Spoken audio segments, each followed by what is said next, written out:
Before this story begins, if you've ever watched someone choose a lie over the person who loved them most, drop your city in the comments below. Let me see how far this story travels. And if you stay until the end, hit that like button. Not for me, but for every woman who walked away with someone else's secret burning in her chest and never once looked back. This one's for her. The rain came down hard on Chicago the night Adrian Moretti decided he was done believing in people. It wasn't the slow, melancholy kind of rain that makes a man reflective. It was the violent February kind, the kind that turns sidewalks into mirrors and strips the last warmth out of the air before it even has a chance to settle. The kind of rain that doesn't apologize for anything. Adrian stood at the floor-to-ceiling window of his penthouse on the 43rd floor and watched it come down in sheets against the glass, his hands folded behind his back, his jaw set like concrete. He hadn't slept in 2 days. Behind him, on the long mahogany table that dominated the dining room, sat a manila folder. 12 pages. Photographs. A name. Her name. Printed at the top of the first page in neat black letters that looked too clean for the ugliness they represented. Liana Cross. He didn't need to open the folder again. He'd read every page 4 times already. He knew the account numbers. He knew the dates of the wire transfers. He knew the name of the man she'd allegedly been feeding information to. A man named Caruso, a rival who'd been trying to dismantle Moretti operations in the city for going on 3 years. The photograph showed Liana meeting with an intermediary in a parking garage on the north side. Her face wasn't clearly visible in all of them, but in 2 of them, it was. No mistaking it. Dark hair pulled back, that particular way she held her shoulders when she was tense.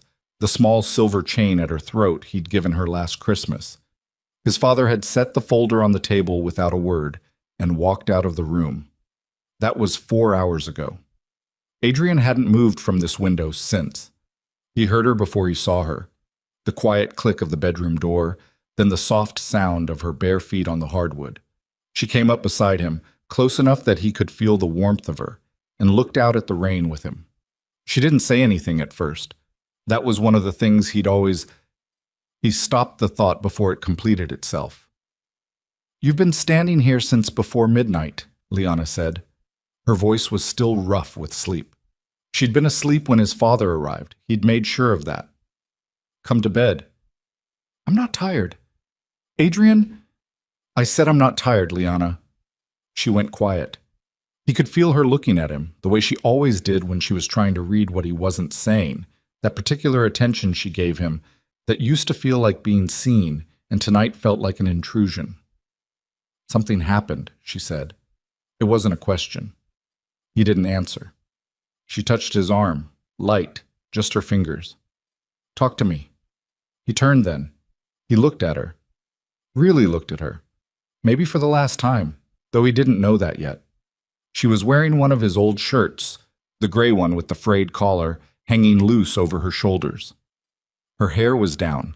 She looked like the version of herself she only let him see, the version without armor, and for one unguarded moment something cracked open behind his sternum and he almost said something else entirely. Then he thought about the photographs, the account numbers, the dates. "How long have you known Caruso's people?" he asked. The shift in her face was immediate. Not guilt, or at least not what he read as guilt in that moment. More like a shift in the air pressure between them, a sudden terrible alertness. "What? You heard me." "I don't... Adrian, what are you talking about? I don't know anyone named..." "Don't." His voice came out quieter than he intended. Not loud. Never loud. That was his father's style, not his. But it landed like a door being shut. "Don't do that. Don't stand here in front of me and tell me you don't know what I'm talking about." She stared at him. Her face had gone pale. "Where is this coming from?" He walked to the table and picked up the folder and held it out to her without opening it. She took it slowly, the way you take something from someone when you're not sure if it's a gift or a weapon. She opened it. He watched her face as she went through the pages, her eyes moving quickly, then slower, then stopping entirely on one of the photographs. She closed the folder. "These aren't what they look like," she said. "What do they look like, Liana?" "Like something someone put together to look like something it isn't." She set the folder back on the table. Her hands were steady, but her voice had gone tight in a way he recognized, the way it got when she was frightened and refusing to show it. Adrian, I need you to listen to me. I need you to hear me before you do whatever it is you've already decided to do. I haven't decided anything. You have. I can see it. She took a step toward him. Those photographs. I was meeting with a contractor for the Lakeview renovation. The man in the pictures is named Paulo Reyes. He does commercial. Reyes runs money for Caruso. I didn't know that. The account numbers, I don't know what accounts those are. I've never seen those numbers. Your name is on them, Liana. Then someone put it there. Her voice broke on the last word, and she stopped, pressed her lips together, steadied herself. When she spoke again, it was quieter. Someone put it there. Adrian, think. Think about who benefits from you believing this. Think about, my father brought this to me. She stopped. The silence was total except for the rain. Your father, she said finally. Yes. She looked at him for a long moment. Something happened in her eyes that he couldn't fully name. Not fear, not anger, something older and more final than either. Her hand moved to her stomach, a small unconscious gesture, fingers pressing lightly just below her ribs. He noticed it and didn't understand it and filed it away in some part of himself that would not surface for years. If it was anyone else, she said quietly, would you believe it? The evidence... I'm not asking about the evidence. I'm asking if it was anyone else who brought you a folder full of photographs. Would you be standing here asking me to explain myself, or would you have laughed them out of the room? He didn't answer. She nodded slowly, like that was the answer she expected. Okay, she said. Okay.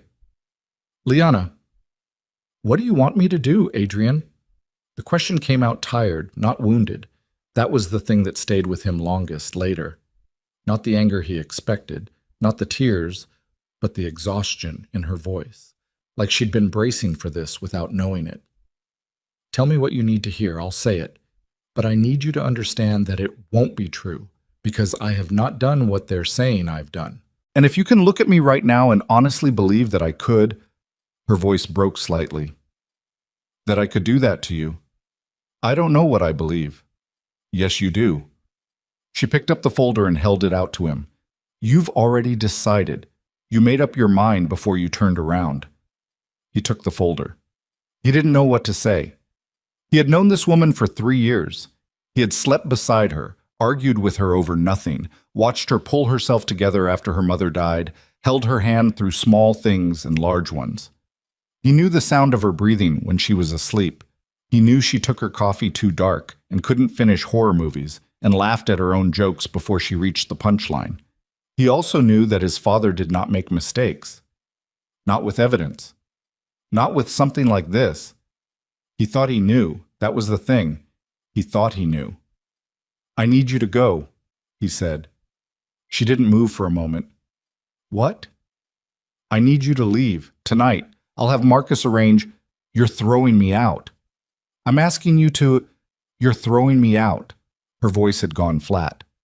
In the rain, in the middle of the night, because your father put together a folder. I need time. No. She shook her head. No, don't say that. Don't make it sound reasonable.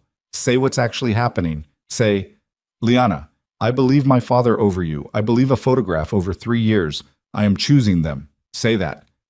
His jaw tightened. This isn't the time. It's the only time.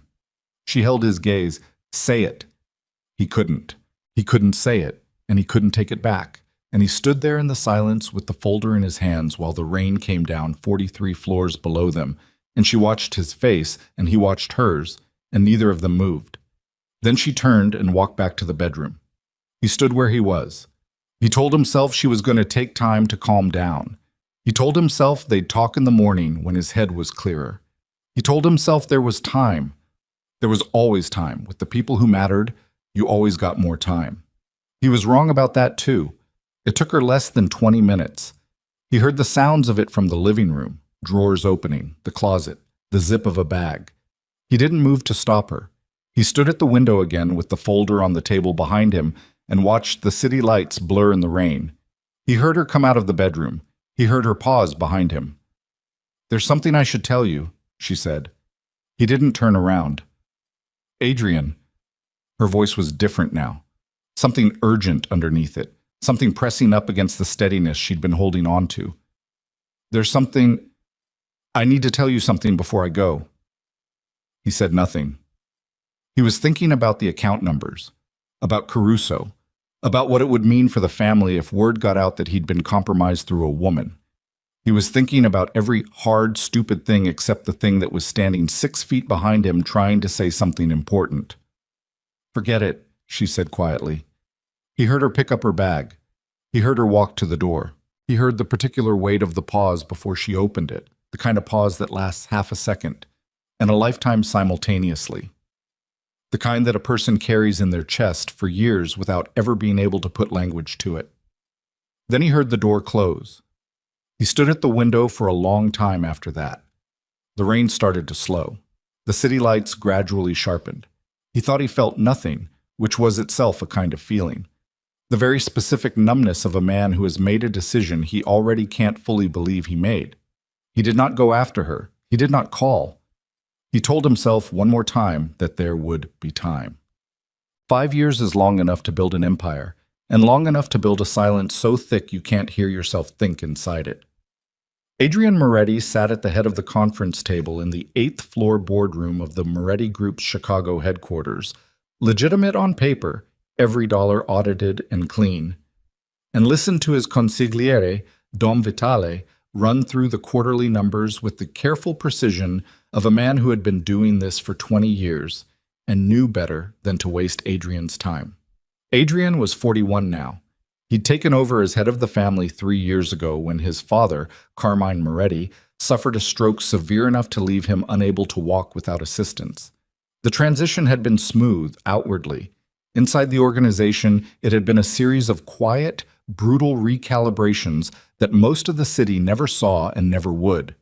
He'd eliminated 2 internal power challenges without raising his voice once. He'd restructured the street operations, consolidated the protection networks on the south and west sides, and began quietly, methodically building a wall between the family's legal and illegal business interests thick enough that even a federal subpoena would take years to penetrate. He was, by any measurable standard, more feared and more powerful than his father had ever been. He also hadn't slept more than 5 uninterrupted hours in years. "The Riverfront project is ahead of schedule," Dom was saying, turning to the second page of his report. "Construction will clear the final permit review by end of month. That puts us 6 weeks early, which gives us..." "The Salvo family," Adrian said. Dom stopped, set down his page. "What about them?" "They've been buying up lots on the south end of the waterfront for the last 4 months.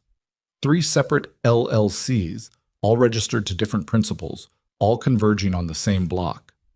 Adrian had been watching it for 6 weeks. He'd said nothing until now. He had a habit of waiting until he was completely certain before saying anything aloud. "They're moving toward the riverfront site." Dom was quiet for a moment. "That's our territory." "That's what I said."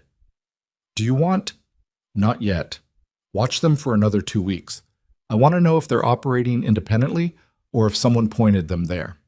He paused. "Someone who knew our timeline." Dom caught it. He was good at catching things. "You think there's a leak?"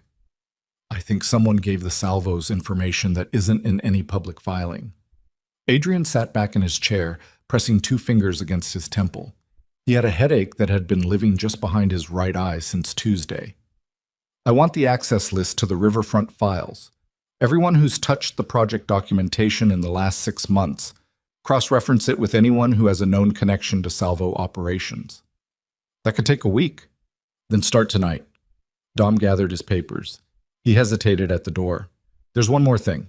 Came up this morning, didn't want to put it in the report." He said it carefully, the way Dom always did when he was about to deliver something that required care. "The Caruso operation is moving." Adrian's expression didn't change. It never changed in the conference room, son. He'd learned that from his father, at least, the absolute control of the face in the presence of others. "Moving where?" "They've opened 2 new fronts in New York. They've also been seen meeting with representatives of the Ferrante family out of Miami. Dom paused. There are rumors that they're pulling together a coalition. Against us. Against the consolidated families in general, but yes, we would be primary. Adrian nodded slowly. I'll want a full brief. Monday morning. Of course. Dom moved to leave again, then stopped one more time. He was holding the door with one hand. One more thing. I'm sorry, I know you said the other day you didn't want to be... Just say it, Dom. There's a woman. She came into the city 2 days ago. She's staying at the Astor on Michigan Avenue. She arrived with... Dom cleared his throat. With 2 children, a boy and a girl. They look to be approximately 4 years old. Adrian said nothing. She used her real name when she checked in, Dom said. Liana Cross. The headache behind Adrian's right eye flared white and hot for one single second, and then compressed itself into something very small and very still. He was quiet for so long that Dom shifted his weight. Sir, who else knows she's here? My team. No one else yet, but if we found her this quickly... Lock it down. Adrian's voice was the same as it always was. Even, controlled, carrying no more weight than any other sentence he'd spoken that morning. Nobody moves, nobody makes contact. I want a full security assessment on the hotel.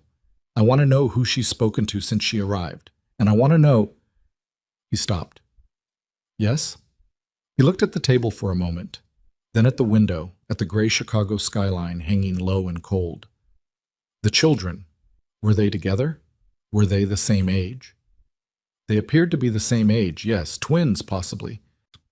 Dom said it neutrally, but he was watching Adrian's face with the careful attention of a man who understood the weight of what he was reporting. The boy and the girl. Adrian was still looking at the window. That's all, Dom. Of course. The door closed.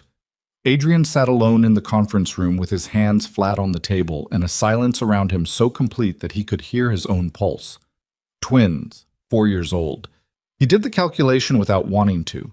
He'd been doing it for 5 years without knowing he was, like a math problem running quietly in the background of every meeting and every decision and every sleepless 3 a.m. He'd spent 5 years telling himself that the calculation didn't matter, that whatever had happened between him and Liana Cross had ended the way it ended because she'd made choices that... He stopped.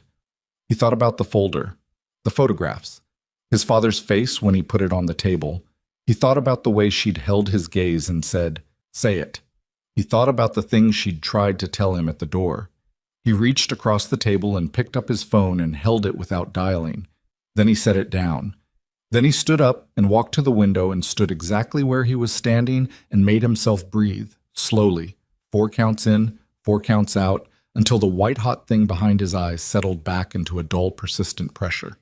She had come back. She had used her real name. She had brought the children, his children. There was no part of him that doubted it, not now, not standing here. And she had walked into the Astor Hotel on Michigan Avenue and given her real name to the desk clerk and unpacked their bags, and she had to know that he would find out within 48 hours, because that was the kind of city it was when you were who he was. She had come back, which meant she'd wanted to be found, which meant something had happened. He picked up the phone and called Dom back. I want to know if she's made contact with anyone since arriving, he said before Dom could speak. Any calls? Any meetings? And I want to know if she's been followed. Not by us, by anyone else. You think she's in danger? Adrian looked at the Chicago skyline, the gray afternoon light, a pigeon landing on the ledge outside and regarding him briefly with one flat orange eye before flying away. I think, he said carefully, that Liana Cross does not do anything without a reason. He hung up. It was 40 minutes later, while he was in his car being driven back toward the North Side offices, that Dom called again. Adrian picked up on the first ring. She's not alone, Dom said. She has protection. 2 men, good ones, professionals. Not family, private. And she made 1 phone call from the hotel this morning. To Marcus Thane. Marcus Thane, Adrian's head of personal security for the last 8 years. Marcus told me himself, Dom added, reading the silence correctly. He wanted you to hear it from him. She didn't ask him to hide it. Adrian stared at the seat back in front of him. The car moved through lunchtime traffic on Michigan Avenue, slow and steady, horns at a distance. She asked to meet, Dom said. Tomorrow evening. She gave an address. She said... Dom paused, and there was something in the pause, something that told Adrian this was the thing Dom had been working up to. She said she wanted to see you before they found her. Before who found her? That's what Marcus asked. She said, tell him before the Caruso people find us, he'll know what it means. The car stopped at a red light. Adrian was absolutely still. Outside the window, the city moved around him. Pedestrians, taxis, a woman pushing a stroller, two kids arguing over a bag of chips on the corner. All of it continuing completely indifferent to the specific gravity that had just shifted inside the vehicle. Caruso. 5 years. She had taken 2 children, his children, and built a life somewhere outside the city and stayed hidden for 5 years, and now she was back, and the first thing she'd said was Caruso. He thought about Dom's brief from 40 minutes ago. The Caruso operation expanding, New York, Miami, a coalition being assembled. He thought about what it would mean if someone had been watching Liana for 5 years, using her as leverage, using the children. He felt something in his chest that he hadn't felt in a very long time. Not the contained professional anger he used as a tool in negotiations. Something older and less managed than that. Something close to fear. Tell Marcus yes, he said. You want me to, Tell him yes. Tomorrow evening, I'll go myself. I'll send a team to... No team. He picked up something in Dom's silence. I said no team, Dom. She has protection, Adrian. Professional. We don't know who sent them. She sent them. He said it with a certainty he couldn't have explained. She arranged her own protection, which means she's been planning this, which means... He stopped, reorganized. Tomorrow evening, just me and Marcus. Are we clear? Clear? He hung up. He sat in the car for the rest of the drive without speaking. The driver didn't speak. The city slid past the window in the flat afternoon gray. He thought about a folder on a mahogany table. He thought about 12 pages. He thought about account numbers that had seemed, at 3 in the morning 5 years ago, like irrefutable proof of a thing he desperately wanted not to believe, but had believed anyway. Because his father had set the folder down without a word, and that, above everything else, had been the thing that convinced him. His father did not make mistakes. Except, said a voice in the back of his mind that had been growing slowly louder for about 18 months, the same voice that had pushed him to go back and re-examine certain old decisions, certain old files, certain patterns in the organization that didn't quite add up. Except that wasn't true. His father made mistakes constantly. His father was human and prideful and politically motivated and had always prioritized the control of the family above every individual within it. And there was something in one of the old files that Adrian had been circling for the better part of a year, something in the accounting from that period, 5 years ago, in a subsidiary account that technically didn't exist in any formal filing, but that Dom's predecessor had maintained off-book. A series of payments that lined up with the photograph's dates, that led somewhere he hadn't yet allowed himself to follow to its conclusion. He had not followed it to its conclusion because following it to its conclusion would require him to accept something about his father and about himself, and about 5 years of a silence he'd built a career inside of. Liana was at the Astor Hotel 2 miles away. She was using her real name. She had brought his children, and the Caruso people were looking for her. He had 24 hours. The car pulled up to the building, and the driver came around and opened the door, and Adrian Moretti, head of one of the most powerful crime families in Chicago, sat there for exactly 3 seconds longer than necessary. 3 seconds that no one saw and that cost him nothing except everything. And then he got out and walked inside. He did not look back. But for the first time in 5 years, he was no longer entirely sure of what was in front of him. The address Liana had given Marcus was not a hotel and not a house. It was a restaurant on the western edge of Lincoln Park, a narrow Italian place called Feno's that had been in the same family for 40 years and served lunch to the same rotating cast of retirees and neighborhood regulars every day without deviation. No private dining room, no back entrance that Adrian knew of. Just 12 tables, red-checked cloths, and a kitchen that smelled like garlic and old grease from the sidewalk outside. He understood immediately why she'd chosen it. Public. Witnessed. No controlled environment, no home territory, no room for him to arrange the terms. She'd spent 5 years thinking about this, and the location of the meeting was the first sentence of what she intended to say. Marcus drove. Adrian sat in the passenger seat because he'd asked him to. He didn't want a driver tonight, didn't want the particular performance of being delivered somewhere like cargo. Marcus was 62, built like a retired lineman, and had been with the Moretti family for longer than Adrian had been running it. He said nothing on the drive. He'd said very little since yesterday's phone call from Liana, only what was operationally necessary, and Adrian was grateful for that. They parked on a side street half a block north of Fenno's at 6:58 p.m. The streetlights were just coming on. It was cold, the particular dry Chicago cold of late March that gets into the joints and doesn't apologize. "She's already inside," Marcus said. He'd had a man watching since noon. "Been there since 6:30. The 2 protection detail are at the bar. They've cleared the sight lines." "The children?" "Not with her. They're at the hotel.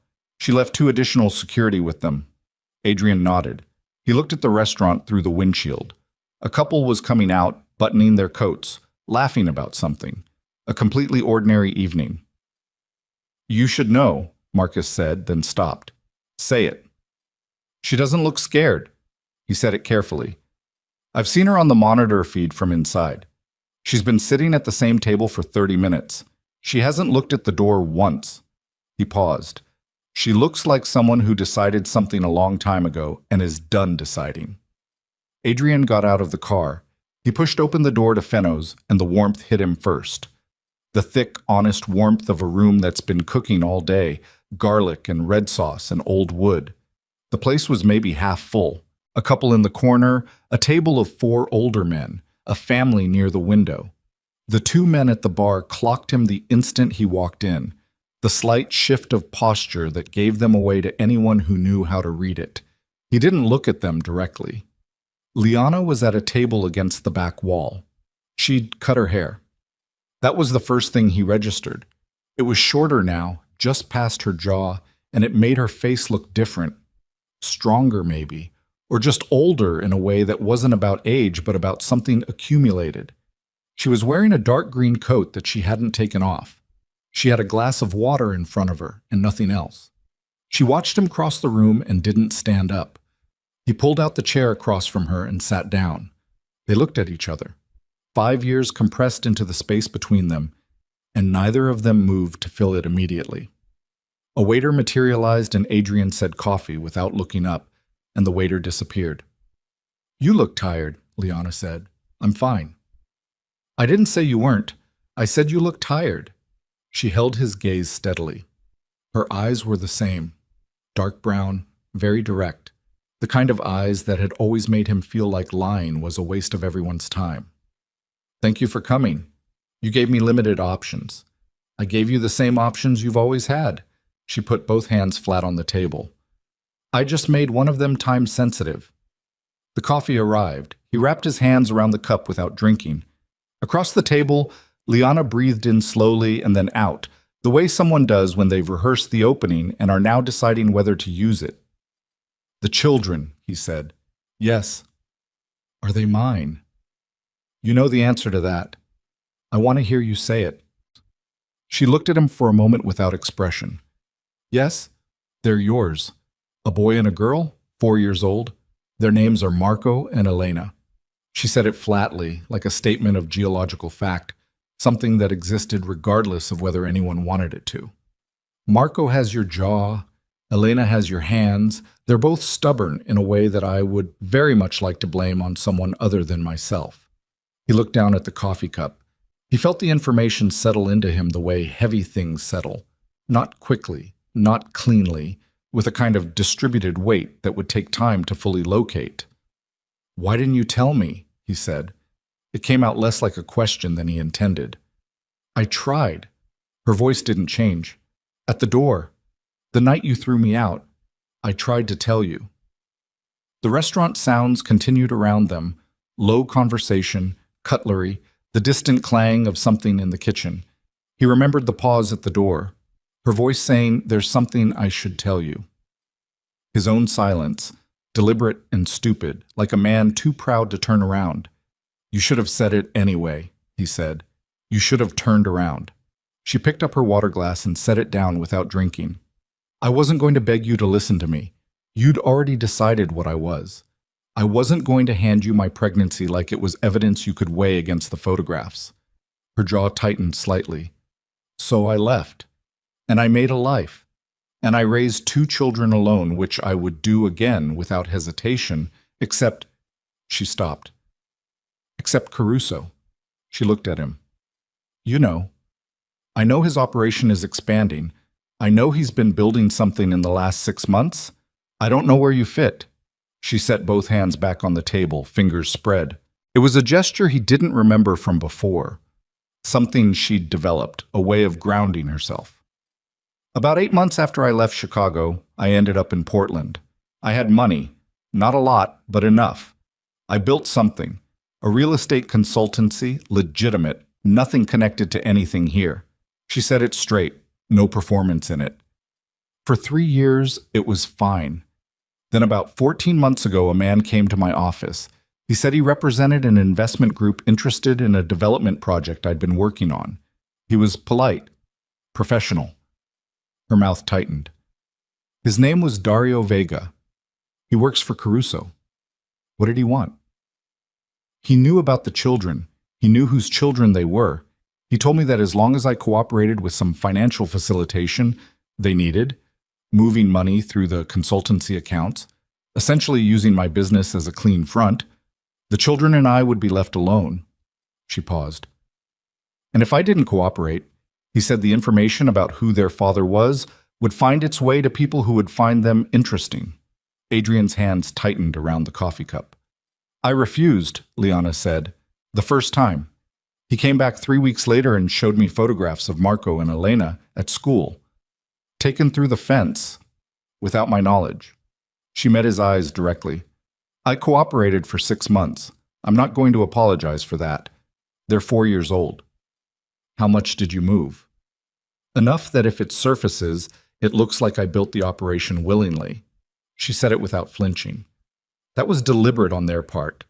14 months in, I'm implicated whether I cooperate or not. And 3 weeks ago, Vega told me they were done with the Portland operation and they needed me to relocate to Chicago and begin building a new front here." She looked at him. "Using Moretti-adjacent businesses as cover, so that when it unravels, and it would unravel, that's the point. That's always the point. It points at your operation and not theirs." The table between them was very quiet. "They plan to use the children," Adrian said. "They plan to use all of it. Me, the children, the bloodline connection, the accounts. A complete frame." Her voice was steady, but something underneath it was not. "I've had 14 months to work out the architecture of it.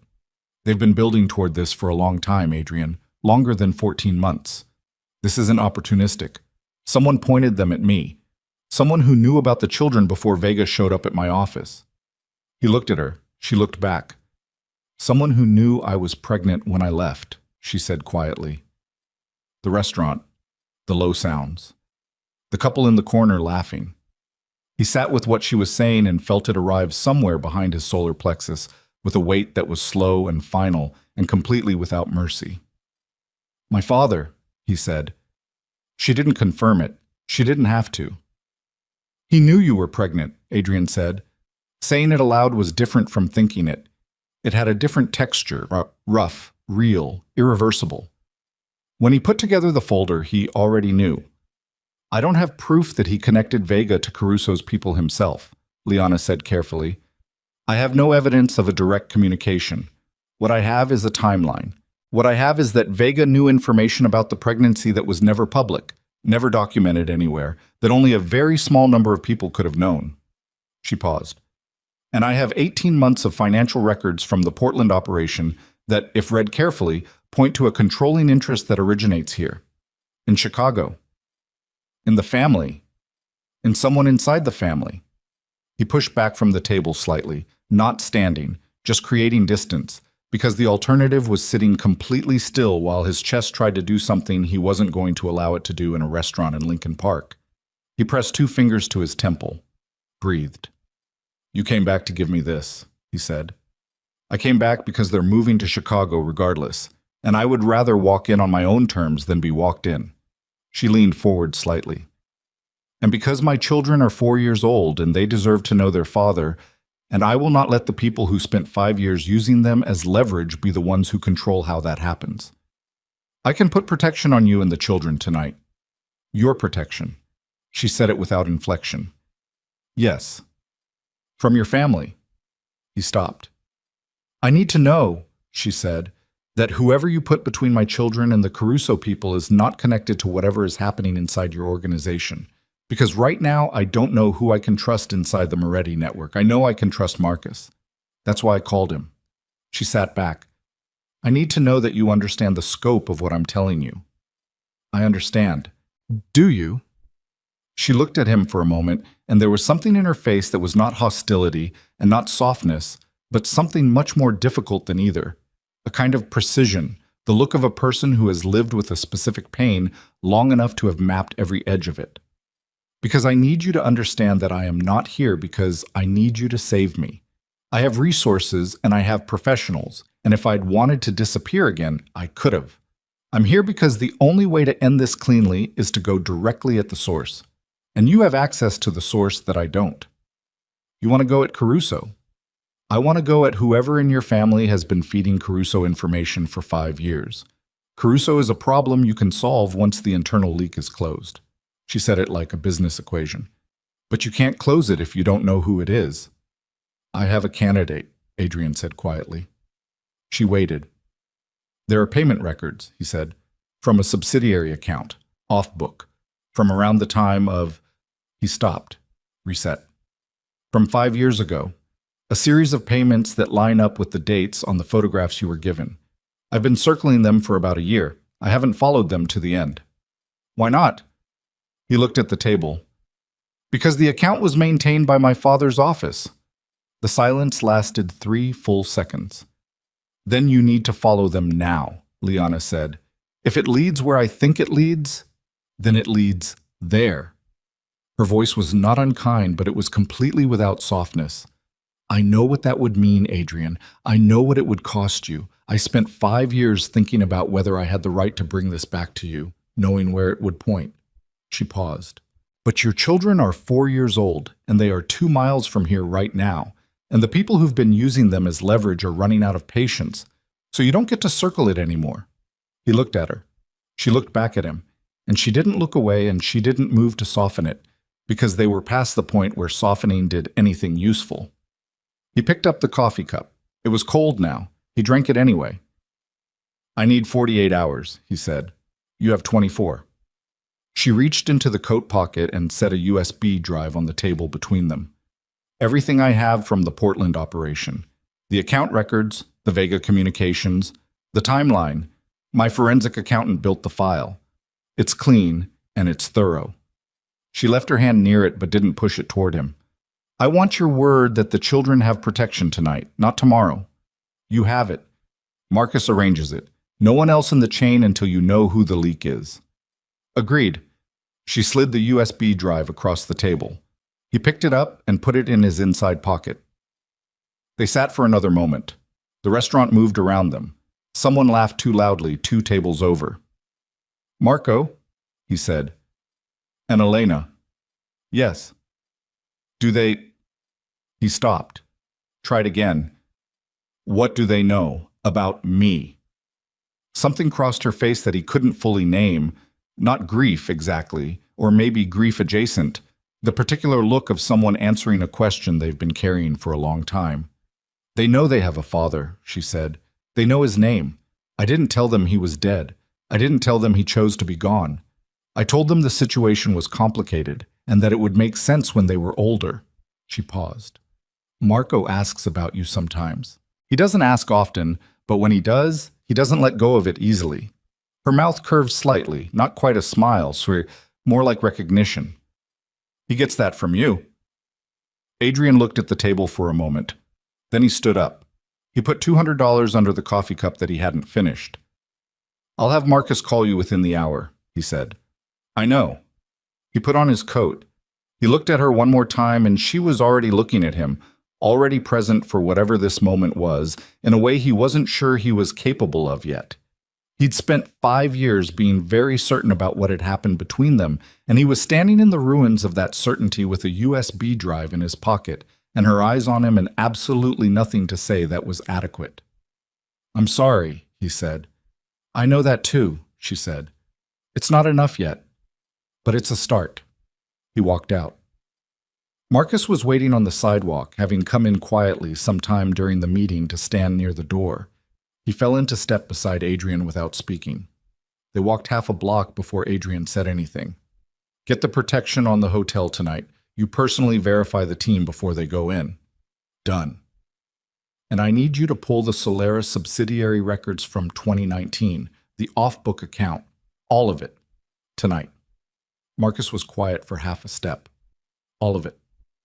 Every transaction, every authorization signature." Another pause. "Adrian, if those records show what I think you're suggesting they might show, then they show it." He didn't stop walking. "I've been letting this sit too long. He stopped himself. They reached the car. He put his hand on the roof and stood there for a second in the cold Chicago night with his jaw set and his eyes on the middle distance. "I let it sit because following it meant looking at something I wasn't ready to look at. That's done." He opened the door and got in. "Pull the records, tonight. I want them on my desk by morning." Marcus got in the driver's side. He started the car. He pulled into the street. They were 3 blocks away, stopped at a red light on Fullerton, when Marcus's phone rang through the car speaker. He answered it. One of the surveillance team at the hotel. "We have a problem," the man said. Adrian went still. "A black SUV has been circling the Astor for the last 40 minutes. Different plates each pass, but it's the same vehicle. We confirmed on traffic cam. It stopped 2 minutes ago on the service road behind the hotel." A pause. "There are 2 men on foot approaching the rear entrance."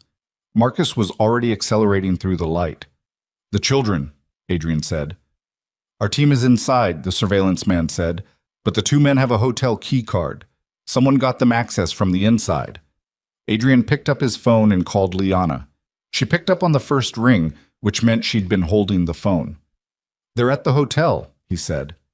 There was no sound of panic on her end, just one sharp breath, then, "I'm already in the car, how many?" 2 confirmed on foot, vehicle waiting. "Marcus?" she said. 4 minutes out, Marcus said from the driver's seat, pushing the car hard through a yellow light. "I have 1 man inside with the children," Liana said. Her voice was controlled in a way that cost her something. He could hear the cost of it. "He's good, but he's 1 man." "Don't hang up," Adrian said. "I'm not." They drove. 3 minutes and 40 seconds of silence, broken only by the sound of the city and the engine, and both of them breathing on either end of an open line.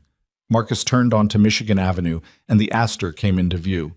The warm-lit facade, the awning, completely ordinary from the front. And Adrian was out of the car before it fully stopped, moving toward the entrance, phone still in hand, when Marcus caught his arm. "Back entrance," Marcus said. "They went in the back." They ran. And on the phone, Adrian heard the sound of a door being hit hard from the other side, the particular percussive thud of someone trying to come through something quickly. And then a child's voice, high and frightened, calling a name. It was calling Mama. And Adrian Moretti, for the first time in his adult life, ran toward something without calculating the risk first, without thinking about what it would cost or what it would mean or what position it would leave him in, ran toward it the way a person runs when there is nothing left in the world that matters more than what is on the other side of the door. The first hour was the quietest kind of war.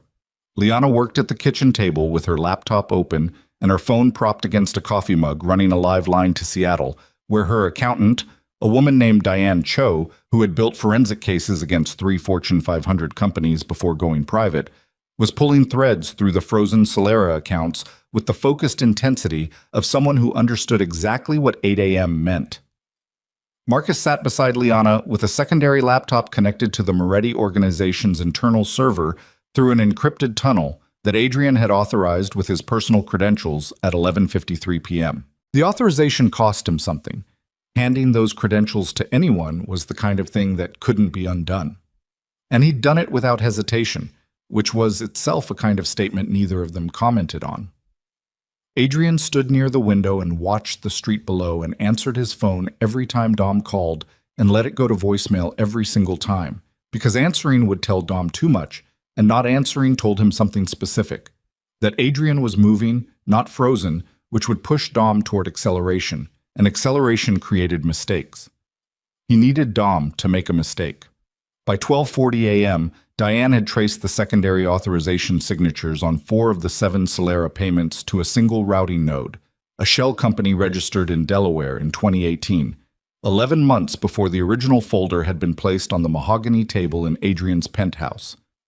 The shell company had 2 directors. One was a name Adrian didn't recognize. The other was Dominic Vitale. Liana turned the laptop screen toward Adrian without speaking. He looked at it for 3 seconds. Then he picked up his phone and called a number he hadn't dialed in 8 months. A federal prosecutor named Carla Rice, who had been building a RICO case against the Caruso organization for 2 years and who had, on 2 separate occasions, made discreet approaches to the Moretti family about cooperation that Adrian had declined. She answered on the 4th ring, which meant she'd been awake. "You're calling at 1 in the morning," she said. "I have documentation linking Dominic Vitale to the Caruso organization's financial operations going back 5 years, Adrian said. "I have authorization records, account structures, shell company registrations, and 14 months of transaction logs from a Portland-based front operation. I have a witness." Silence on the line. "I need federal protection for 2 children and their mother by 6 a.m., he said. "I need the Vitale documentation filed as a sealed emergency submission before 8, and I need a hold placed on any financial documents filed against one Liana Cross in the next 7 hours. More silence. Then, "You understand what you're giving me?" "I understand completely. This implicates your own organization's accounts. It implicates specific accounts controlled by Vitale. Which accounts those are and what else they touch is a conversation for tomorrow." He paused. "I need the 6 a.m. window, Rice. After that, it gets complicated." He could hear her breathing, the sound of a woman calculating the weight of what had just been dropped in her lap at 1 in the morning. "Send me the documentation in the next 30 minutes, she said. "I'll have a team verify. If it holds, it holds. Then I'll make the calls." A pause. "Moretti, this changes things." "I know what it changes," he said, and hung up. He turned from the window. Liana was watching him. Marcus was watching him. Garrett, from the doorway, was watching him with the neutral expression of a professional who has learned to observe without editorializing. "You just handed a federal prosecutor the keys to your organization's finances," Liana said. "Not an accusation, an acknowledgement. I handed her Vitale's keys. The rest is architecture." He moved to the table. "Can Diane package what she has in 25 minutes?" "Diane can package it in 15, Liana said. She was already typing. He sat down across from her. For a moment, with the laptop screens between them and the city silent outside and the clock moving past 1 a.m., they were simply 2 people at a table working toward the same thing, and the 5 years between them compressed into something that fit in the space between 2 keyboards. Then Adrian's phone lit up with a text from Dom. "We need to talk. I know about the Solera pull. Call me." He showed Liana the screen. She read it. "He's been monitoring the server access. He has administrative flags on certain accounts. The pull triggered an alert." Adrian set the phone down. "He knows we have the records. He doesn't know about Rice yet." "How long before he moves to the backup filing?" "If he has a direct line to the Caruso attorney," Adrian thought about it. 20 minutes, maybe less. Liana looked at Diane's progress bar on the screen. 11 minutes to package completion. "We're close." "Close isn't done." Her jaw set. She didn't respond to that. She turned back to the keyboard and typed something to Diane. And from the phone propped against the coffee mug came Diane's voice. flat and focused. Packaging now, give me 8. 8 minutes. Adrian stood up. He needed to move. The particular physical urgency of a man who has spent his entire adult life acting and is currently required to wait. He walked the perimeter of the kitchen, 4 paces one way, 4 paces back. He checked the street below from the window. He checked the time. Dom called again. This time, Adrian answered. Adrian. Dom's voice was careful, measured, the voice of a man who was also very good at keeping his face still. I know you're awake. I know you pulled the Solera files. I did. Then you've seen the authorization signatures. I've seen them. A pause. Whatever you think you're looking at, Dom. He kept his voice even, completely even. Don't. The silence that followed was 3 seconds long. Adrian had known this man for 8 years. He had sat across from him in that conference room 1,000 times.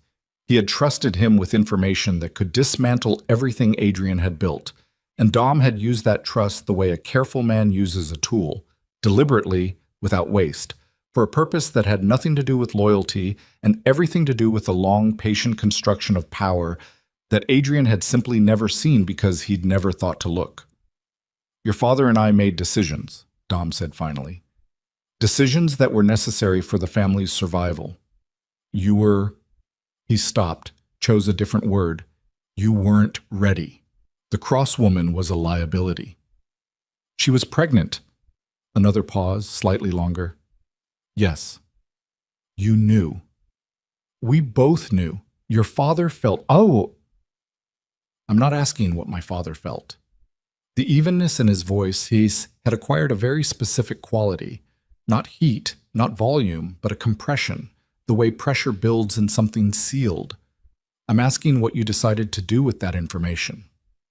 We protected the family. You handed my children to the Caruso organization as leverage. We ensured they remained. Say it correctly, Dom. His voice dropped 1 register. Say what you actually did. The line was quiet for a moment. When Dom spoke again, something had shifted in his tone.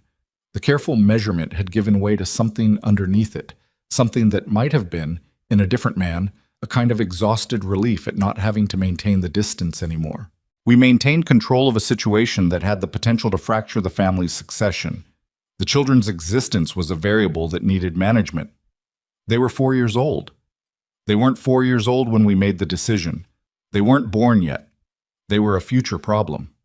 He said it with the particular flatness of a man who has made his peace with something terrible by making it abstract.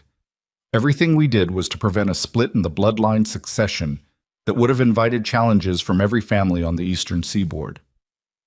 Adrian was not aware of moving toward the table until he was already at it, one hand flat on the surface, the phone pressed hard against his ear, and Liana was looking at him from 3 feet away with her hands still on the keyboard but not moving, watching his face. You built a framework, Adrian said, to use 2 children as collateral against me indefinitely. You kept the Caruso connection live for 5 years as an insurance policy. You sent men to a hotel room tonight where those children were sleeping. That was Caruso's, yeah. You authorized the payment 6 weeks ago that set this in motion. I have the signature. He paused. I have all of it, Dom. The silence this time was different in texture, heavier, the silence of a man recalculating. Whatever you think you have, Dom said slowly, consider what you're doing. You destroy me. You destroy the organization's financial architecture. Every account I've managed, every off-book structure, every protection we've built, it all comes apart. You want to hand that to the federals? I've already handed it to a federal prosecutor, Adrian said, 30 seconds ago. The line went completely silent. The Solera documentation is being packaged for submission right now, Adrian said. The shell company is already frozen. Your authorization signatures are attached to every relevant transaction. He straightened up. You have until 6 a.m. before the federal hold on your assets is in place. I'd use that time to get an attorney. He heard Dom exhale, just once, a single long breath, the sound of a man stepping off a ledge he'd been standing on for 5 years, and finally completing the fall. Your father will not forgive this, Dom said. My father, Adrian said, is a man who sacrificed his grandchildren to maintain control of a money operation. Whatever he forgives or doesn't forgive is no longer a variable I'm managing. He paused.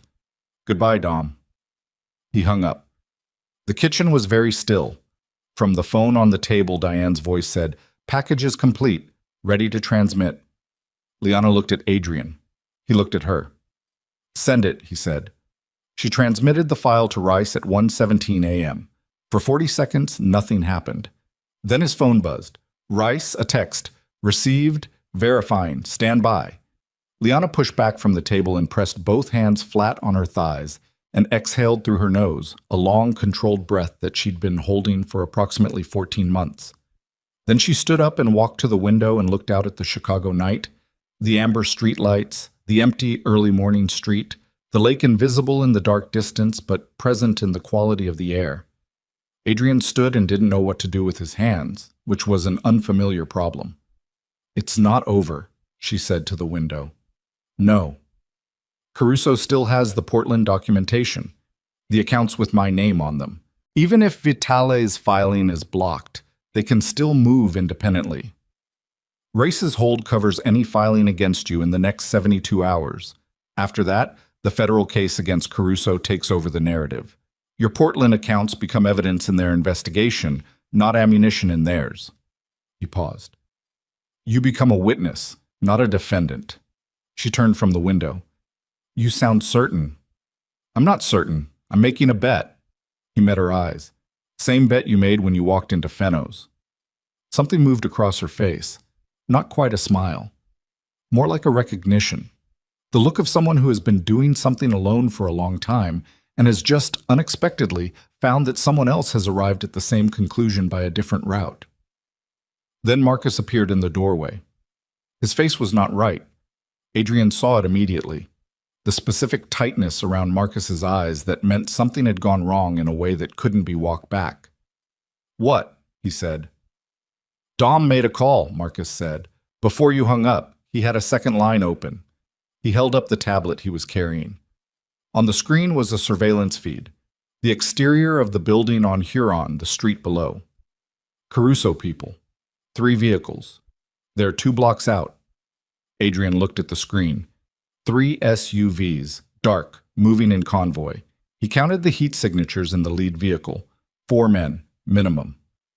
"They know we're here," Liana said from behind him. Her voice was completely flat. "Dom had the Huron location," Adrian said. "I told him about it. He stopped. 3 years ago. A conversation about safe house inventory that had seemed completely routine. He's had it for 3 years." "How long?" Liana said. 4 minutes, Marcus said. "Maybe less." The apartment had one exit to the main stairwell, a service exit to the alley that came out on a parallel street, and a fire escape on the east-facing wall of the second bedroom. Adrian had clocked all 3 when they arrived, out of habit, the habit of 20 years of never being in a room without knowing how to leave it. "Children first," he said. He was already moving toward the back bedroom.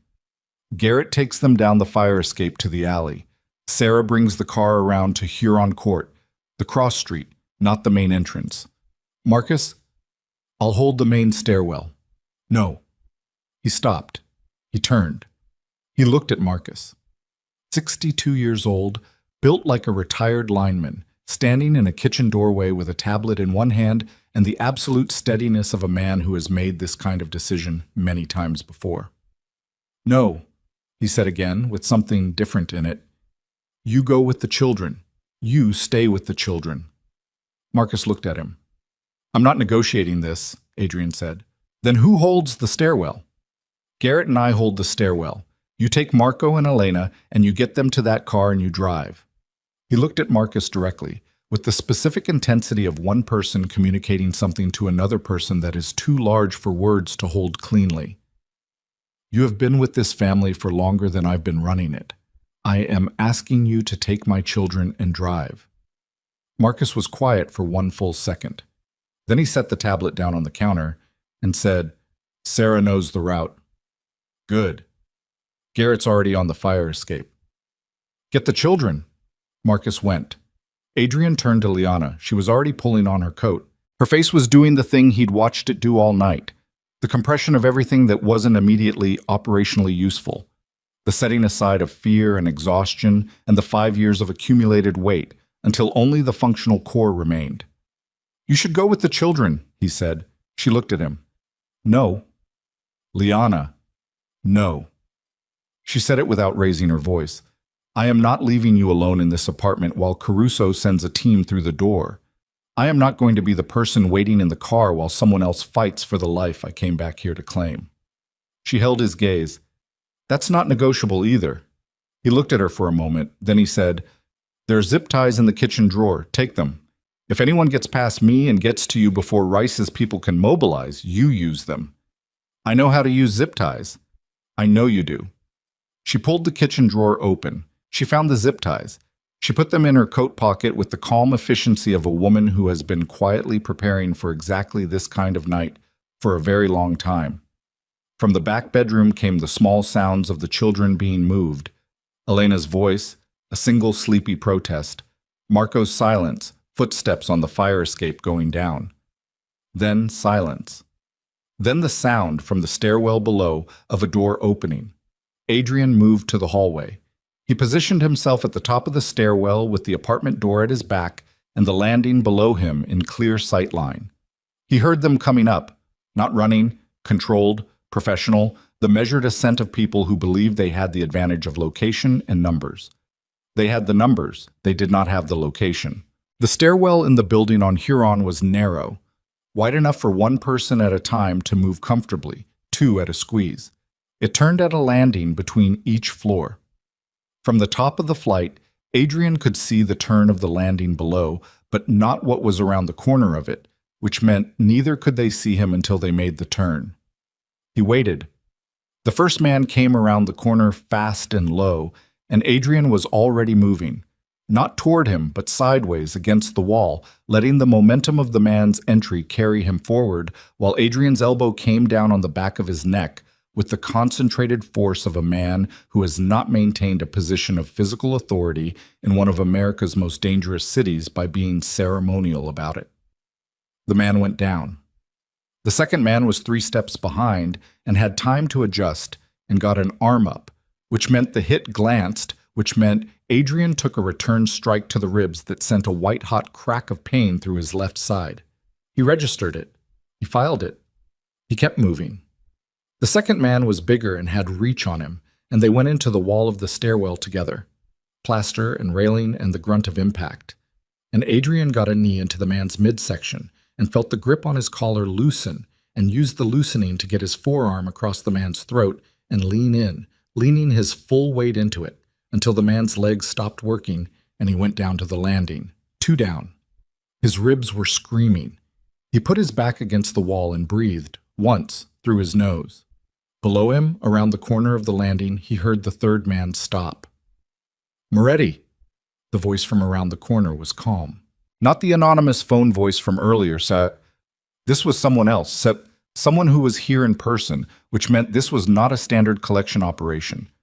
"We don't want the woman, we don't want the children, we want the documentation." Adrian didn't respond. "The Solera files, the Portland accounts. You hand those over, this ends tonight. Clean." Everyone walks away. He looked at the ceiling of the stairwell, peeling paint, a bare bulb. He thought about the transmission confirmation on his phone. He thought about 1:17 a.m. and a federal prosecutor's text that said received. "The files are already with a federal prosecutor," he said. A pause. "That's not... It happened 40 minutes ago. The documentation has been verified and accepted. The hold on the Portland accounts is in place." He paused. "Whatever leverage you were counting on doesn't exist anymore." Silence from around the corner. "You came here to take something that's already gone," Adrian said, "which means the only thing left to decide is what happens next." He straightened up from the wall, his left side burning with every inhale. "I'd recommend the door at the bottom of the stairwell." He heard movement, a murmured exchange, 2 voices, not one, which meant there were at least 2 more around that corner, which meant his math on the SUV had been conservative. He pressed himself back against the wall and reset. Then Liana's voice came from directly behind him, from the apartment doorway. "Adrian." Her voice was controlled but had an edge in it he hadn't heard before. "There's someone on the fire escape." He turned. She was standing in the doorway of the apartment with the door half open, looking back into the apartment, and the window at the end of the hallway behind her showed a dark shape moving on the fire escape outside the glass. A fourth man, possibly a fifth, coming up the outside of the building while the stairwell team held him in place. A pincer, two-sided. He'd walked into a two-sided operation in a 3-story apartment building on Huron Street at 1:30 in the morning with a cracked rib and a woman behind him and his children somewhere in a car he couldn't see. He looked at Liana. She looked at him. "Kitchen," he said. They moved. The fire escape window was in the back bedroom. The kitchen was on the opposite end of the apartment from the fire escape, which bought them 30 seconds at most before whoever was on the outside reached the bedroom window. He pulled the kitchen door half shut and positioned himself where he could see both the hallway and the apartment entrance, and Liana moved to the counter and pulled open the drawer below the one with the zip ties because she'd clocked the layout when they arrived, the same way he had, and she came up with a heavy cast-iron skillet that she held in her right hand with the particular grip of someone who has no illusions about what she intends to do with it. He almost said something. He didn't. From the back bedroom came the sound of the window being forced. From the stairwell came the sound of the third man deciding to move. And Adrian Moretti, with a cracked rib and his back to a kitchen counter in a safe house that was no longer safe, looked at the woman who had come back across 5 years of silence and damage to stand in this exact spot, and understood. Not abstractly, not philosophically, but in the very specific physical way that a person understands something when their body already knows it before their mind does. That whatever happened in the next 60 seconds was going to determine everything that came after it, and that he was not going to let it go wrong. The man came through the bedroom window fast and low, and Liana was already moving. She didn't wait for him to fully clear the sill. She crossed the hallway in 4 steps and swung the cast-iron skillet in a flat arc that connected with his shoulder as he straightened up, the impact vibrating up through her wrists and forearms with a force that was nothing like anything she'd rehearsed in her head.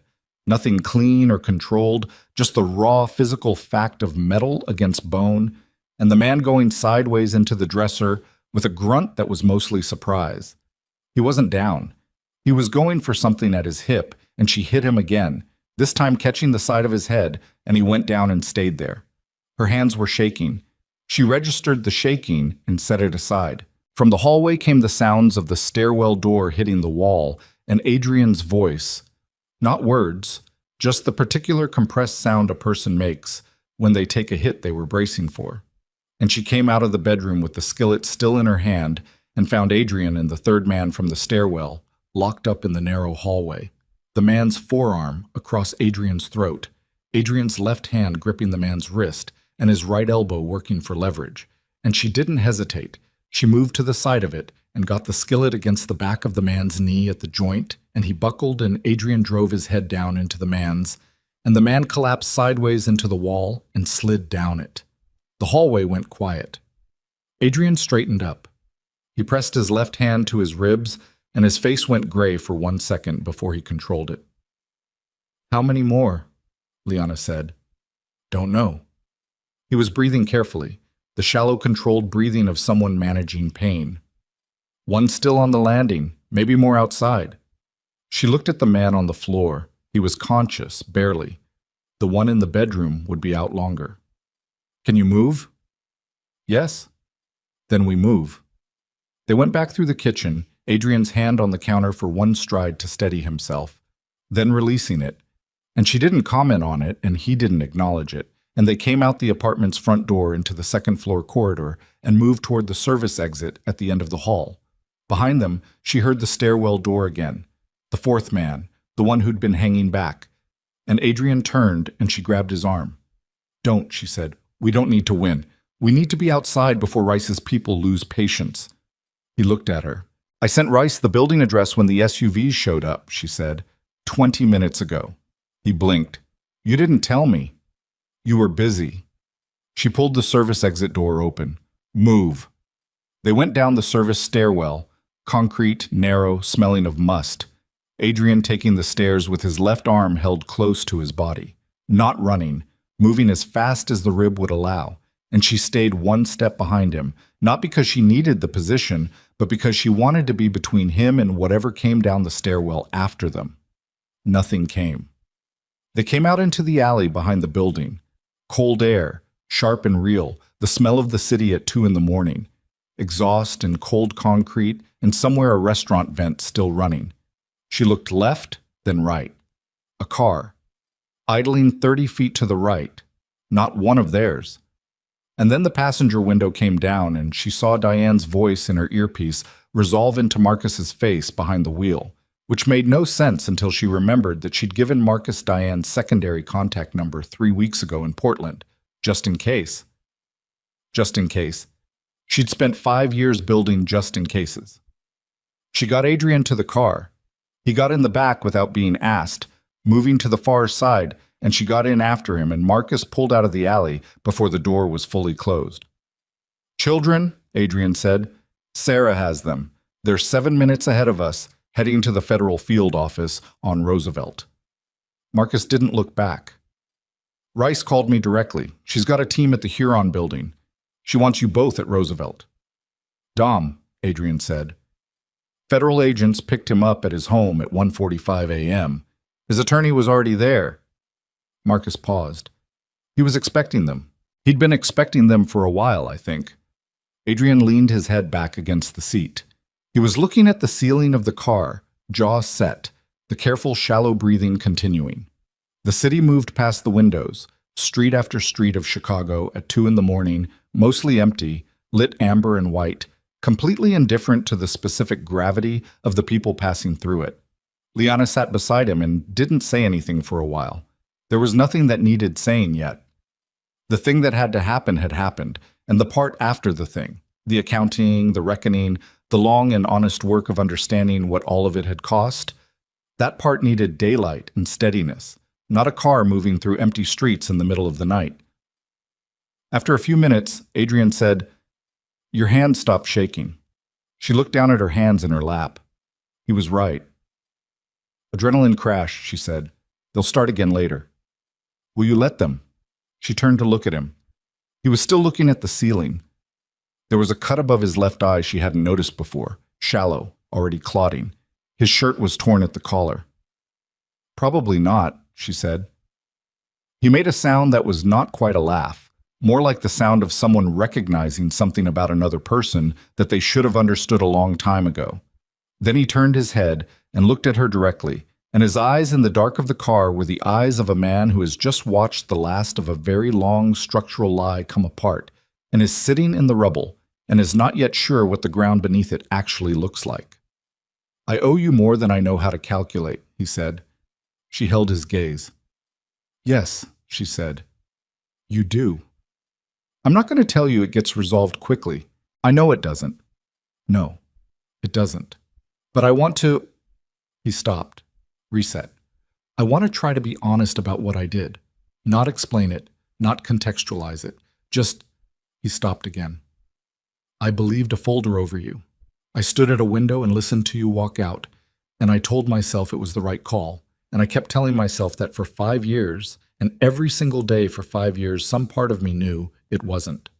He said it flatly, without self-pity, just the bare statement of a fact he had been carrying at considerable cost. "I don't know what to do with that except say it." She was quiet for a moment. Outside the window, a traffic light changed from red to green for an empty intersection. "I know," she said finally. "I know you know, and I know that knowing it doesn't fix the years." She looked at her hands again, then back at him. "But it's the right place to start." He nodded. He looked back at the ceiling. They rode the rest of the way in silence, and it was not a comfortable silence, but it was an honest one. The kind that two people can sit inside when they've stopped pretending the distance between them is smaller than it is. The federal field office on Roosevelt was a building that looked like every other government building. Functional, graceless, lit too brightly at 2 in the morning by fluorescence that made everyone look slightly unwell. Carla Rice met them in the parking structure. She was in her mid-40s, compact, with close-cropped dark hair and the specific energy of someone who had been awake since a phone call at 1 a.m., and had no intention of going to sleep before this was documented. She looked at Adrian's face, the cut, the way he was holding his left side, and said, "Medical's on the second floor." "Later," he said. She looked at Liana. "Miss Cross." "Miss Rice." They looked at each other for a moment with the mutual assessment of two women who have each, by entirely different paths, ended up in the same parking structure at 2:15 in the morning with the same set of documents. "The children are upstairs," Rice said. "They're fine. The girl is asleep. The boy is awake and has been asking questions that my junior agents are not entirely equipped to handle." Liana exhaled.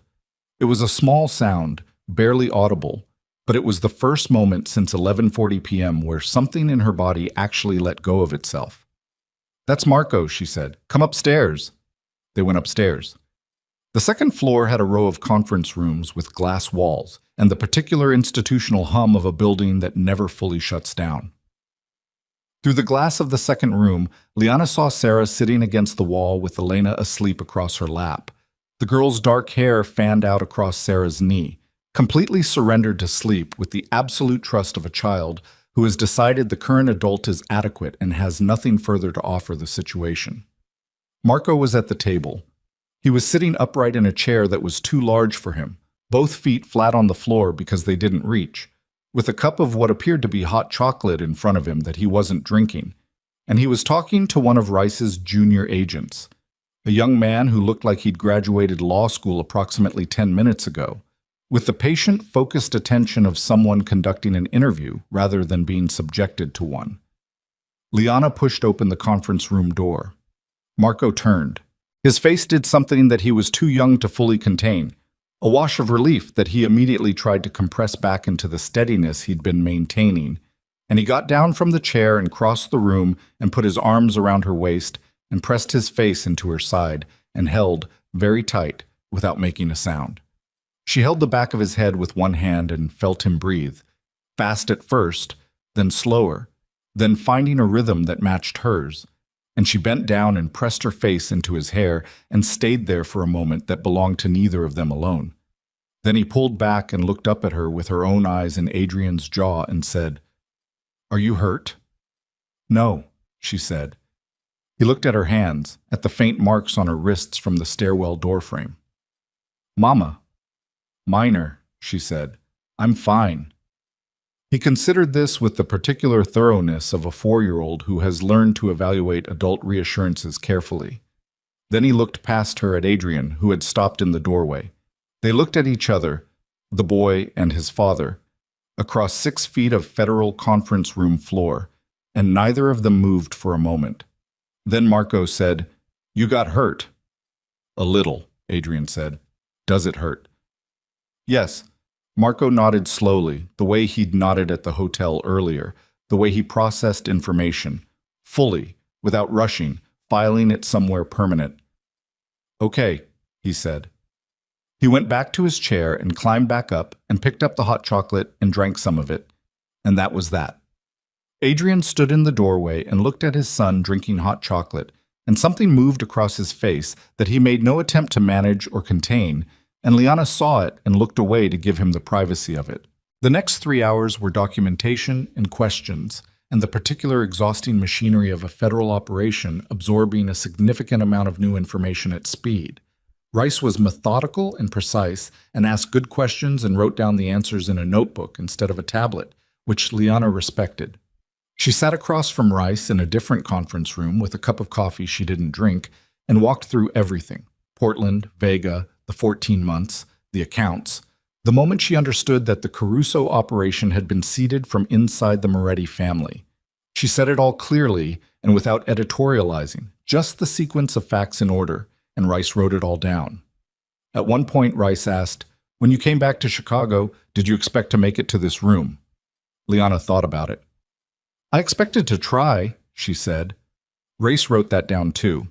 In a room down the hall, Adrian spent 2 hours with 2 senior agents who were significantly less comfortable than Rice, and who asked questions that came from the particular angle of people who had spent years building a case against an organization and had just been handed a significant portion of that case by the organization's head. He answered what he answered and declined to answer what he declined to answer, and his attorney, who had arrived at 3:15 a.m. with the disheveled alertness of a man who had been on retainer for exactly this kind of call for 20 years, sat beside him and said very little because he didn't need to say much. What Adrian had given Rice was the Vitale documentation and the Caruso connection. What he had not given her was the operational infrastructure of the Moretti organization beyond what was directly implicated. The line between those two things was precise and had been drawn very carefully before the car reached Roosevelt. Dominic Vitale was arraigned at 6:45 a.m. on charges that included conspiracy, racketeering, and obstruction, with the Caruso connection listed as an aggravating factor that Rice's office had been building toward for 2 years and could now prosecute in full. His attorney entered a not guilty plea with the mechanical efficiency of a man who already knew what the evidence looked like and was buying time to negotiate. At 7:20 a.m., Carla Rice came back to the conference room where Liana was sitting with an empty coffee cup and said, "The hold on the Portland accounts has been formalized. Your forensic accountant's documentation established the chain of coercion clearly enough that the DA's office is not pursuing charges against you. You'll be a material witness." Liana let out a breath. "And Vega, we picked him up in Portland at 5 a.m. local time." Rice sat down across from her. "He's talking." "Of course he is. He's giving us the entire Caruso operation in exchange for a reduced charge, which means by the end of the week, we'll have more than we've had in 2 years of investigation." She paused. "Your evidence started a chain reaction that is going to run for a while." "I know. You built a very thorough file, Ms. Cross. I had 14 months and a very good accountant." Liana looked at her hands on the table. The shaking had started again, finally, the way she'd told Adrian it would. Quiet and persistent, the body presenting its invoice after the fact. She pressed her palms flat on the table. "What about Carmine Moretti?" Rice was quiet for a moment. "The authorization signatures on the original Solera account implicate him directly in the fabrication of evidence and the coercion scheme against you. Whether we can prosecute a 73-year-old man with limited mobility and no formal role in the organization," she paused. "That's a conversation that happens at a level above my office." "He's not going to prison," Liana said. "It wasn't a question or a protest, just an acknowledgement." "Probably not," Rice said honestly, "but what he built around himself is gone. And everyone who knew what he did knows what he did." She held Liana's gaze. "Sometimes that's the only justice that's available." Liana nodded. She had made her peace with that particular limitation somewhere around month 4 in Portland, lying awake at 3 a.m. with 2 infants and a reckoning she couldn't yet bring back to its source. She had built what she built not because she believed in perfect outcomes, but because she believed in fighting for the possible one. Adrian found her in the corridor outside the conference rooms at 7:45 a.m. He'd been to the second-floor medical office. Finally. The cut above his eye had 3 small butterfly closures on it, and he was moving more carefully, suggesting they'd confirmed what he'd already known about the rib. He looked like a man who had been awake for 26 hours and had spent part of them in a stairwell, which was exactly what he was. He stood beside her in the corridor and looked out through the glass at the city coming alive in the early morning light. March in Chicago, still cold, the sky a particular shade of pale gray-white that was specific to the lake shore. "Vitale's arraigned," he said. "I heard. My father—" He stopped. "I know," she said. "Rice told me." He was quiet for a moment. She could see him working through it, the particular work of a person dismantling a structure they've built their entire life inside. Not the dramatic demolition of a single moment, but the slow, grinding labor of accounting for each piece. His father. 20 years of deference to a man who had, it turned out, treated the people his son loved as variables in a succession equation, the kind of understanding that doesn't arrive all at once but settles in layers, each layer colder and heavier than the last. "I'm going to restructure the organization," he said. "The operations that have been running parallel to the legitimate business, I'm going to pull them back, not overnight, not publicly, but over the next 2 years systematically." He wasn't asking for her approval. He was stating a decision he'd made somewhere in the previous 8 hours as the cost of what he was looking at became clear. The family's name is going to mean something different by the time Marco and Elena are adults. She looked at him. I'm not asking you to believe that yet, he said. I know I don't have credit for it. I'm just telling you what's going to happen. Okay, she said. Okay, he repeated, like he was checking that the word meant what he thought it meant. It's a start, she said, the same as the apology. It's a start. She turned to face him directly. But understand that I am not going to bring my children back into your life on the strength of a plan. I'm going to bring them back into your life on the strength of what actually happens, month by month, over time. And if what actually happens matches the plan, then we build something. She held his gaze. And if it doesn't, I walk again. And this time there won't be 5 years of not being sure. Hush, I know, he said. Do you? Yes. He said it without defensiveness, without the particular pride that had cost him everything the first time. Just yes, flat and complete. I know. She studied his face for a moment. The cut, the exhaustion, the 3 butterfly closures, the particular look of a man who has had something very fundamental broken open in him and is standing in the light of the opening without trying to close it back up. She had come back here knowing what she might find. She had also known, somewhere underneath the knowing, what she hoped to find because she was human, and she had loved this man, and love, even when it's been thoroughly damaged, does not entirely disappear. It just goes underground and waits, unreasonable and inconvenient and stubbornly persistent. She didn't tell him any of that, not yet.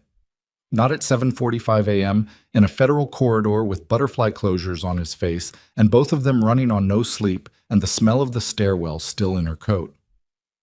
Marco's going to want to talk to you, she said, when we're out of here and everyone's had sleep. He's been wanting to talk to you since the hotel. Something moved through Adrian's face. What does he want to know? Probably everything. She almost smiled. He's like you. He doesn't ask many questions, but the ones he asks, he doesn't let go of. I'll answer them, he said. Whatever he asks, I'll answer them. Good, she said. That's the right answer. They stood in the corridor for another minute, side by side, looking out at the city. The pale morning light was strengthening incrementally, the way it does in early spring, slowly, without drama, like something that has learned to be patient. Marcus came down the corridor at 8:10 a.m., with 2 paper cups of coffee that he handed over without comment, the way Marcus had always done things, practically, without ceremony, with the quiet competence of a man who understood that sometimes what people needed was not acknowledgement, but coffee. Elena had woken up by the time they returned to the family conference room. She was sitting on Sarah's lap eating a granola bar with the focused satisfaction of someone who has been asleep while a great deal happened and has woken up hungry and does not consider this unreasonable. She saw her mother and held out half the granola bar, which Liana accepted and ate, and Elena watched her eat it with the proprietary satisfaction of a child who has provided something necessary. Marco was back in his chair. He'd finished the hot chocolate. He watched his mother come back into the room, and then he watched Adrian come in behind her, and he was quiet for a moment in the way he was always quiet before he said something that mattered. Are we staying? He said. He addressed it to his mother, but his eyes moved to Adrian at the end of it. Liana looked at her son. She thought about Fenno's restaurant and the USB drive on the table and 14 months in Portland and a stairwell on Huron Street and 7 years of one decision accumulating into a life that was nothing she had planned and everything she had made. For a while, she said, we're going to try. Marco considered this. He looked at Adrian directly. Are you going to be there? Adrian sat down across the table from him, so they were at the same level. He put his hands flat on the table, the same way Liana had put her hands flat on the restaurant table the night before, grounding himself, present, not performing. Yes, he said, I'm going to be there.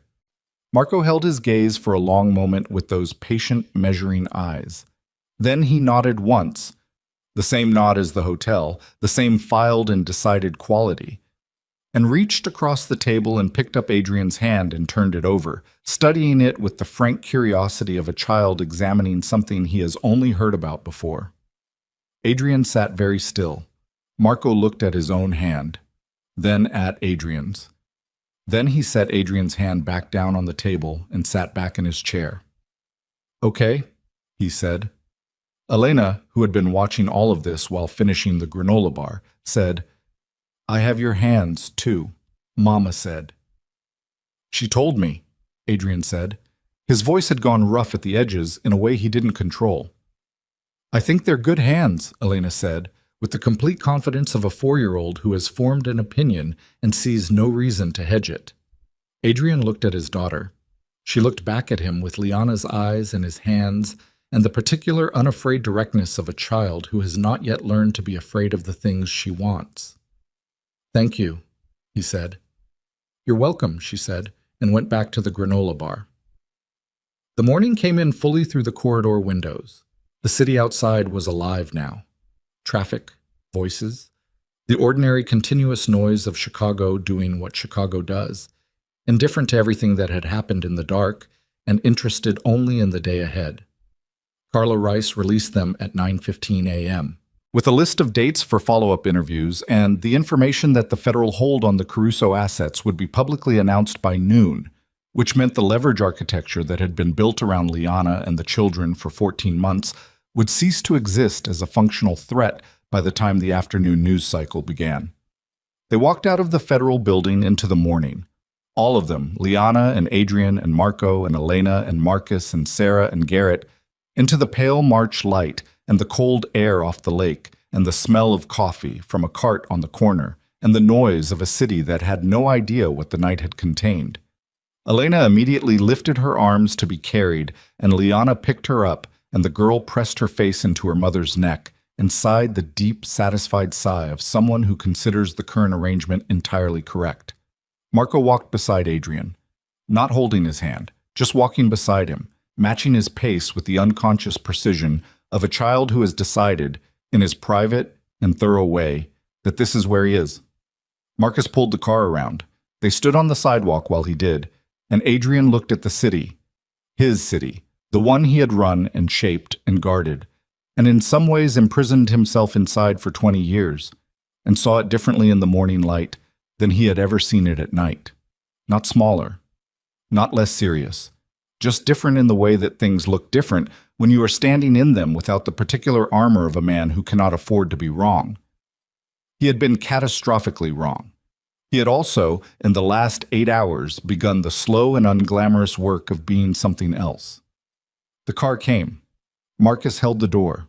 Elena transferred herself from Liana's arms to the back seat with the logistics of a child who has ridden in many cars and has opinions about window seats. Marco waited beside the open door and looked up at Adrian. "Are you coming?" he said. Adrian looked at his son, at the jaw and the hands and the eyes that held things without letting them go. "Yes," he said. He got in. The door closed. The car moved out into the Chicago morning, slow and ordinary, joining the flow of a city that did not know and would not know what it had contained the night before, what had been broken open and what had been, carefully and at considerable cost, begun. It was not a triumph. It was too raw and too recent and too expensive for anything as clean as triumph. There were months ahead of documentation and testimony and the grinding institutional work of dismantling what Dom Vitale and Carmine Moretti had built. There was the slower, harder work of two people learning whether what existed between them could survive being looked at honestly in daylight. There was Marco's questions, which would come one at a time and would not be easy, and Elena's hands in her father's hands, which was simple now and would grow complicated as she grew. There was time. For the first time in 5 years, there was actual time. Not the endless suspended time of a secret kept, not the pressured time of a deadline approaching, but the ordinary, difficult, open-ended time of people who have chosen to be in each other's lives and must now live in the consequence of that choice. Liana sat with Elena against her shoulder and looked out the window at the city going past, the storefronts opening, the commuters moving, the unremarkable continuous life of a place that does not stop, and felt the particular quality of a morning that arrives after a night you weren't certain you'd reach. Beside her, Marco had leaned slightly toward Adrian without appearing to notice he'd done it. Adrian had not moved away. The lake appeared briefly between two buildings as they crossed an intersection, gray-blue and enormous, indifferent and permanent, the way it always was. Then the buildings closed back in and the city continued and the car moved through it, And that was enough. That was, for now, exactly enough.